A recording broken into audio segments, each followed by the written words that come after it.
যদি আপনি হিন্দুর সঙ্গে কথা বলেন, হিন্দুরা ভীত সন্ত্রস্ত, সনাতনীরা ভীত সন্ত্রস্ত। আপনি যদি শিক্ষিত লোকের সাথে কথা বলেন, তারা আতঙ্কগ্রস্ত। আপনি চিন্তাশীলের সঙ্গে কথা বলেন, তারা ভীত সন্ত্রস্ত। আপনি যারা আপনার হলো সংস্কৃতি মনা, যারা শিল্পী, সাহিত্যিক, সাংবাদিক, তারা আজকে আতঙ্কগ্রস্ত। আজকে উগ্রবাদী তাণ্ডবে সারা বিশ্ব আক্রান্ত।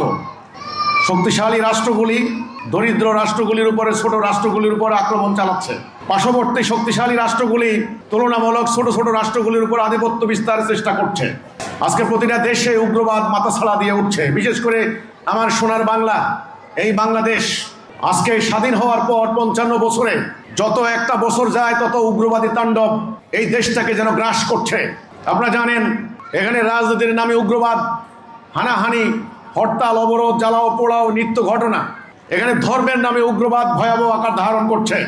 একটা সাম্প্রদায়িক উগ্রবাদী মব সৃষ্টিকারী গোষ্ঠী লেবাস ধারণ করে, কোরআনের ভুল ব্যাখ্যা দিয়ে, হাদিসের উদ্দেশ্যমূলক ভুল ব্যাখ্যা দিয়ে তারা প্রতিপক্ষ, তাদের আমলের সঙ্গে মিলে না, আকীদার সঙ্গে মিলে না, তাদের কনসেপ্টের সঙ্গে মিলে না, এমন গ্রুপকে, দলকে তারা প্রতিনিয়ত হামলা করছে, হুমকি দিচ্ছে। সোশ্যাল মিডিয়াতে আপনি গিয়ে দেখেন, সোশ্যাল মিডিয়াকে ব্যবহার করে ওরা গালাগালি দিচ্ছে, হুমকি দিচ্ছে, আক্রমণের হুমকি দিচ্ছে, নানান ধরনের বেআইনি সমাবেশ করছে। এই উগ্রবাদী কর্মকাণ্ড ঘটানোর জন্য তারা মসজিদের মিম্বরকে ব্যবহার করে, ওয়াজ মাহফিলের মতো ধর্মীয় সমাবেশকে ব্যবহার করে। তাহলে আমি যেটা বলতে চাই, আল্লাহর ইসলাম, আমাদের নবী করিম সাল্লাল্লাহু আলাইহি সাল্লাম, আমাদের প্রিয় নবী, আখিরি নবী হযরত মুহাম্মদ সাল্লাল্লাহু আলাইহি সাল্লাম, তিনি যে ইসলামটা কায়েম করলেন, এখানে বাড়াবাড়ির কোনো জায়গা নাই, এখানে উগ্রবাদের কোনো জায়গা নাই, এখানে জবরদস্তির কোনো জায়গা নাই, এখানে সীমা লঙ্ঘনের কোনো জায়গা নাই, এখানে ধর্মের নামে বাণিজ্য করার কোনো সুযোগ নাই, এখানে ভিন্ন ধর্মের লোকদের উপর আক্রমণ করার কোনো সুযোগ নাই। আল্লাহর ইসলাম উদার, আল্লাহর ইসলাম সহনশীল, আল্লাহর ইসলাম সকল মানব জাতির মধ্যে শান্তি প্রতিষ্ঠার জন্য এসেছে। আল্লাহর ইসলাম মানবাধিকার, বাক স্বাধীনতার, সাম্য, ন্যায় বিচার প্রতিষ্ঠার জন্য এসেছে। আমাদের নবী করিম সাল্লাল্লাহু আলাইহি সাল্লাম রক্ত দিয়ে লড়াই করে, যুদ্ধ করে, সংগ্রাম করে সাহাবীদেরকে নিয়ে ওই সমাজের, আরবের জাহিলি সমাজের উগ্রবাদ বন্ধ করার জন্য আল্লাহর দ্বীন কায়েম করেছেন। আল্লাহর দ্বীন কায়েম হওয়ার পর তখন ওই সমাজে, আরবের জাহিলি সমাজে যে উগ্রবাদের বিস্তার ছিল, মানুষ ভয়ে রাস্তায় চলতে পারত না, সেই উগ্রবাদ চিরতরে নির্মূল হয়ে গিয়ে সমাজে শান্তি কায়েম হয়েছে, মানুষ দরজা খুলে ঘুমিয়েছে।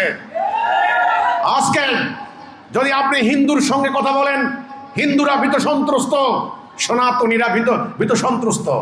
আপনি যদি শিক্ষিত লোকের সাথে কথা বলেন, তারা আতঙ্কগ্রস্ত। আপনি চিন্তাশীলের সঙ্গে কথা বলেন, তারা ভীত সন্ত্রস্ত। আপনি যারা আপনার হলো সংস্কৃতি মনা, যারা শিল্পী, সাহিত্যিক, সাংবাদিক, তারা আজকে আতঙ্কগ্রস্ত। আপনি নারীদের সঙ্গে কথা বলেন, পেশাজীবী নারী, চাকরিজীবী নারী, গার্মেন্টসে কাজ করেন লক্ষ লক্ষ নারী, সেই নারীরা আজকে ভীত সন্ত্রস্ত, আতঙ্কগ্রস্ত। আজকে শত শত মাজারে হামলা হয়েছে, লুটপাট হয়েছে। হিজবুত তাওহীদ আন্দোলনের প্রতিটা বাড়ি ঘরে আক্রমণ করার জন্য পায়তারা করছে। গত 6 মাসে অন্তত হিজবুত তাওহীদের বহু জায়গায় আক্রমণ হয়েছে। গত ইন্টারিমের সময় আমাদের অন্তত 10 জায়গায় আক্রমণ হয়েছে। এই উগ্রবাদ, ধর্মের নামে উগ্রবাদ, এটা ইসলাম নয়, এটা ধর্ম নয়, এটা বিকৃত চর্চা। এই সাম্প্রদায়িক উস্কানি, এই জঙ্গিবাদ, এটা ইসলামের শিক্ষা নয়, এটা প্রকৃত ইসলাম নয়। গুড লাক পেনের সফট অয়েল বেসড ইঙ্ক দেয় নিখুঁত লেখার আত্মবিশ্বাস। Good luck pen. Make your luck.